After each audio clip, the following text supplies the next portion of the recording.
नमस्कार दोस्तों, स्वागत है आपका द स्टडी एज के न्यूज़ इन फोकस प्रोग्राम में। और आज का हमारा टॉपिक है भारत की नई व्यापार नीति और मिसमीस। सबसे पहले देखते हैं ये विषय चर्चा में क्यों है। हाल ही में भारत की ट्रेड पॉलिसी और एक्सपोर्ट अप्रोच में एक नया पैराडिम शिफ्ट देखने को मिल रहा है। एक ऐसा नया दृष्टिकोण जहां केवल मांग बढ़ाना ही नहीं बल्कि वन स्टॉप और स्ट्रक्चर्ड सपोर्ट सिस्टम के जरिए छोटे उद्यमों और निर्यातकों को भी मजबूती दी जा रही है। इस बदलाव की चर्चा इसलिए और तेज है क्योंकि दुनिया भर में बढ़ते टैरिफ्स, ट्रेड डिस्प्यूट्स और इकोनॉमिक इंस्टेबिलिटी के बीच भारत की रणनीति अपने एक्सपोर्ट फ्रेमवर्क को स्थिरता देने में अहम साबित हो सकती है। विशेष रूप से एमएसएमईज यानी micro, small and medium enterprises, जो कि भारत में एम्प्लॉयमेंट जनरेशन का मुख्य आधार है, अब इस नए मॉडल के केंद्र में रखे जा रहे हैं। चलिए देखते हैं कुछ मुख्य बिंदु। सरकार की नई एक्सपोर्ट प्रमोशन मिशन के तहत मिसमीस को बेहतर निर्यात क्षमता देने की दिशा में ठोस प्रयास किए जा रहे हैं। इसमें विशेष रूप से कर्ज पर इंटरनेट इंटरेस्ट सब्सिडी की बहाली की संभावना शामिल है, ताकि उन्हें सस्ता क्रेडिट उपलब्ध हो सके और उनकी वैश्विक प्रतिस्पर्धा बढ़े। लेकिन दूसरी ओर मिसमीस सेक्टर वित्तीय तंगी और नीतिगत बदलावों से जूझ रहा है। जैसे यूरोपीय मानकों को अपनाने से निवेश और टर्नओवर की सीमाएं बढ़ गई हैं, जिससे छोटे उद्यम पिछड़ गए।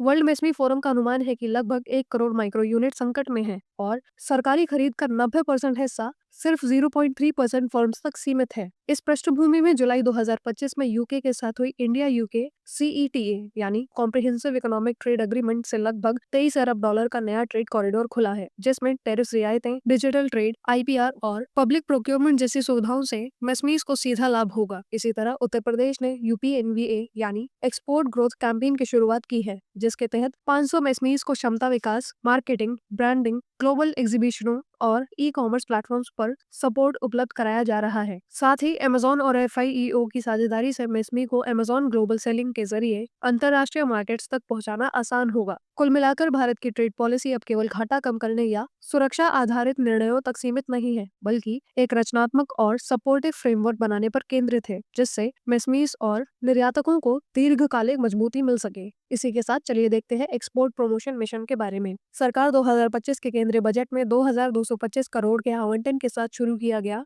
निर्यात प्रोत्साहन मिशन यानी एक्सपोर्ट प्रमोशन मिशन में समायोजन करने पर विचार कर रही है।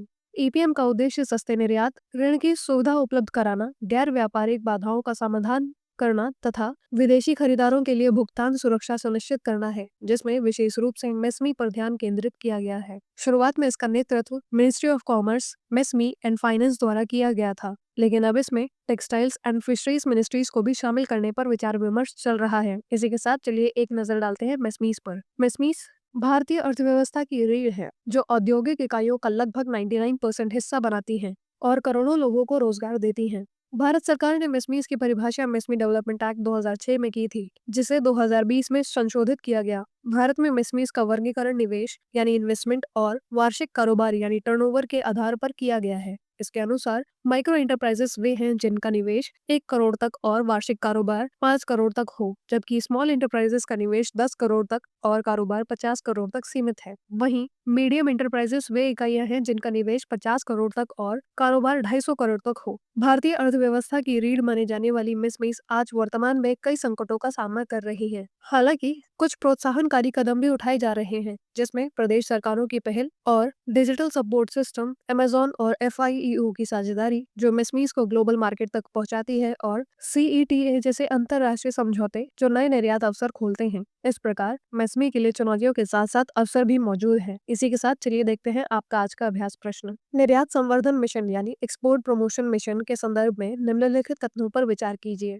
कथन 1, इसे केंद्रीय बजट 2025 में 2250 करोड़ के आवंटन के साथ शुरू किया गया था। कथन 2, इसका मुख्य उद्देश्य सस्ता निर्यात ऋण उपलब्ध कराना, गैर व्यापार बाधाओं का समाधान करना और विशेष रूप से मेसमीज के लिए भुगतान सुरक्षा सुनिश्चित करना है। उपरोक्त दिए कथनों में से कौन सा या से सही है या है? ऑप्शन ए केवल 1, ऑप्शन बी केवल 2, ऑप्शन सी 1 और 2 दोनों, ऑप्शन डी ना तो 1 और ना ही 2। अपना उत्तर हमें कमेंट करके बताना ना भूलें। धन्यवाद। जय हिंद, जय भारत। डियर स्टूडेंट्स, हमारे चैनल को लाइक, शेयर, सब्सक्राइब करें और अपनी तैयारी को और बेहतर बनाएं।